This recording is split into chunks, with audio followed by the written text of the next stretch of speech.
We all feel very pleased that we've taken this first step on the hate crimes bill. As you know, hate crimes have been increasing all across this country at a very rapid rate and even locally. It is something that is incredibly unsettling as a mom and as someone who works in the Senate, that we continue to have hate crimes based on people's sexual orientation. It's something that's unacceptable and has to end, and I think having a strong law that prohibits it and then provide funding. This bill also includes about $50 million for funding for enforcement, so that our police officers should be out in the community making sure these kinds of crimes don't take place. But it's only the first step, and you know how long this journey is and how far we have left to go. After we do that, the President signs that bill, we're hoping we can get an inclusive end to vote. And I was talking to one of our big advocates over here who's not only counted the votes, but thinks that this bill will be passed. So I'm very, very hopeful that we will get an end to inclusive bill done, hopefully by the end of the year, and if not, in early spring.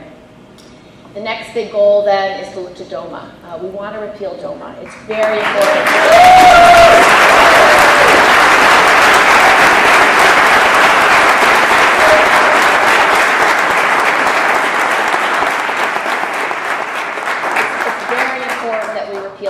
Because as each states progress on their own course to get marriage equality, it's going to take time. So we want to make sure that men and women who are married can travel anywhere in the country and not be discriminated against. So it's very important that we repeal that.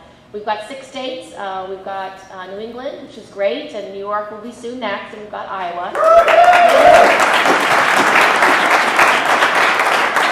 But that effort to achieve marriage equality in every state will be slow.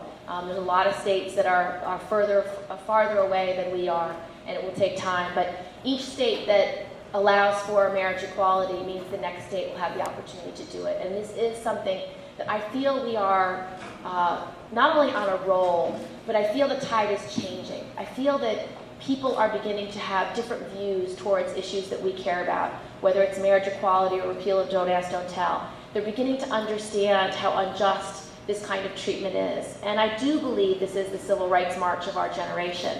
We have a time right now in history to make extraordinary progress on these issues. We have a president who supports gay rights. We have to take advantage of that. We have a Congress that more and more we are electing members who support gay rights. We have to be very strong and not give up. And so many of the people in this room have been at the forefront of this debate and this advocacy for their entire lives. And so each step along the way of progress will help towards the next state. Each senator who decides they now support marriage equality means that's one more person who will vote for these measures that we have in the Senate. So I'm very, very hopeful. A lot of people ask me, well, why do you care about these issues? Why do you care? And I had to think long and hard about that, because it's a very personal question. Certainly it's the right thing to do, and certainly it makes sense. But I think it was because of my mother. She had a lot of gay friends. She was very active in the arts community in upstate New York. And if you have to remember, in her generation, not many gay couples were very open about being gay, or would necessarily even socialize as a gay couple with non-gay couples. But my mother was different. She had a lot of gay friends, and one couple, Gary and Jack, I grew up with. That's Gary and Jack, and Gary and Jack do this and they do that. And they were 2 of my mother's best friends. And I watched some of my mom's friends die of AIDS, and it was a very unsettling thing to happen as a young girl. These were people that were very, very close to my mom.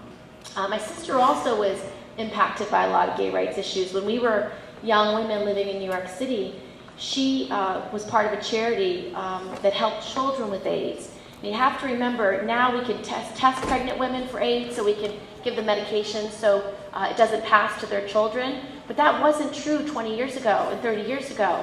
Any child of a mother with AIDS would also have AIDS. And my sister was an actress, and so it was Children for Children. It was this group that she put together to teach young kids how to act, so they could put feelings and movement and creativity to express how they were feeling. And you have to remember, these are young kids who often would grow up without affection. No one felt comfortable hugging them. Imagine what it would be like for a child when no one wants to hug you and no one wants to kiss you and people are afraid of you. It's a terrible thing, and it's something that's changed in our lifetimes. And then the third reason is I was a young lawyer in New York City.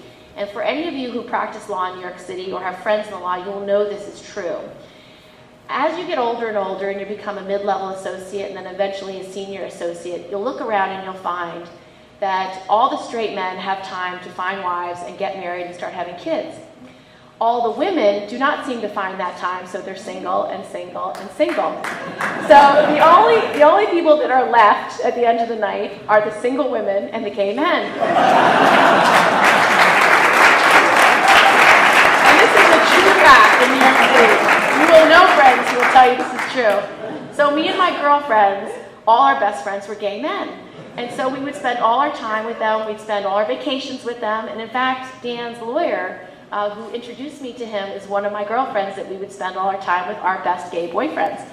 And so for me, when I started getting involved in government, I realized, why should my best friends in the whole world be discriminated against? Why should, when they adopt children and have families and have children, why should they not have every benefit and every right that me and my family have? And the clarity of the unjustness of these policies is so obvious. And I think that for all of us who grow up with gay friends, gay family members, people we love, people we care about, we know that now is the time to change these policies. So it's an honor and privilege to be here, and I just thank you for welcoming me, and I'm happy to answer any questions you want to talk about.